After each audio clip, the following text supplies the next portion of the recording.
लगता है कि इस घटना को देखकर देवी लक्ष्मी और देवी सरस्वती का क्रोध जागृत हो गया और वो कुपित होकर यहीं आ रही है।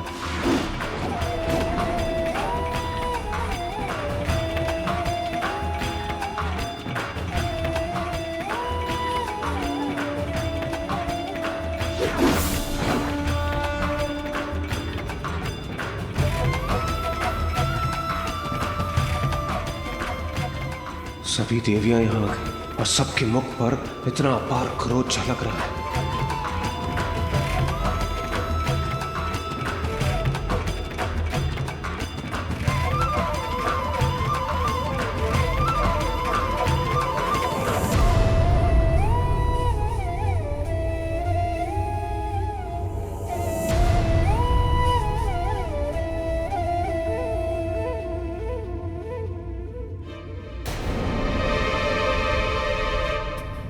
मेरे अनुसार नेत्र पिता के हैं, किंतु इनकी सौम्य और मन भावन मुस्कान आपकी है देवी पार्वती।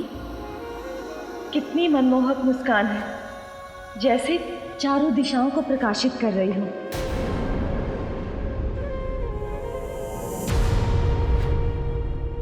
अब मन शांत हो गया आप सभी देवताओं का?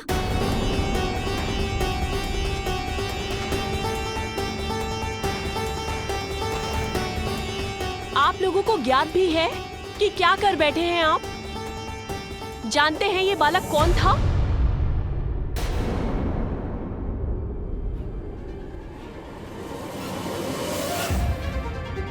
ये देवी पार्वती का पुत्र था।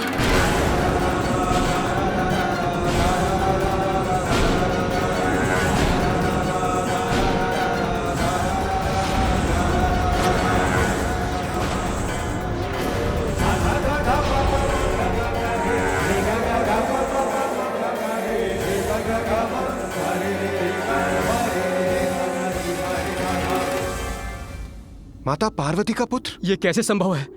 महादेव तो स्वयं भी बंदी थे। गजासुर के उदर में। याद है मुझे अग्निदेव, किंतु उसी समय देवी पार्वती अपना पुण्यक व्रत संपन्न कर रही थी। उन्होंने पुण्यक व्रत पूर्ण कर मेरे स्वामी श्री हरि से पुत्र प्राप्ति का वरदान प्राप्त किया था। आपने दृढ़ता और निष्ठा के साथ पुण्यक व्रत पूर्ण किया। स्वामी से प्राप्त वरदान के फल स्वरूप देवी पार्वती ने अपने शरीर के उतरे उपटन से ही एक आकृति का निर्माण किया और वही आकृति सजीव होकर पार्वती पुत्र के रूप में प्रकट हुई। अपने उसी पुत्र को द्वार की रक्षा के लिए छोड़कर देवी पार्वती महादेव के कैलाश आगमन के पूर्व मंगल स्नान करने गई थी। इसीलिए उनकी आज्ञा का पालन करने के लिए उनका पुत्र किसी को भीतर नहीं जाने दे रहा था। ठहर जाइए, किसी को भी भीतर जाने की अनुमति नहीं है।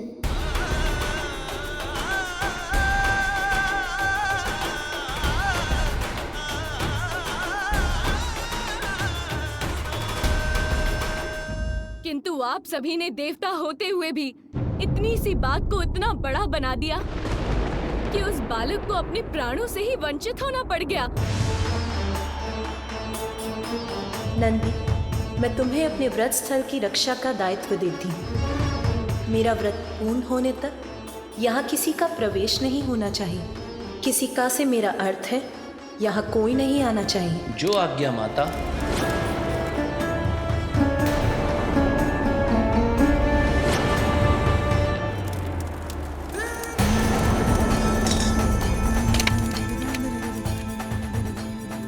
देवी पार्वती के पुत्र का अंत हुआ।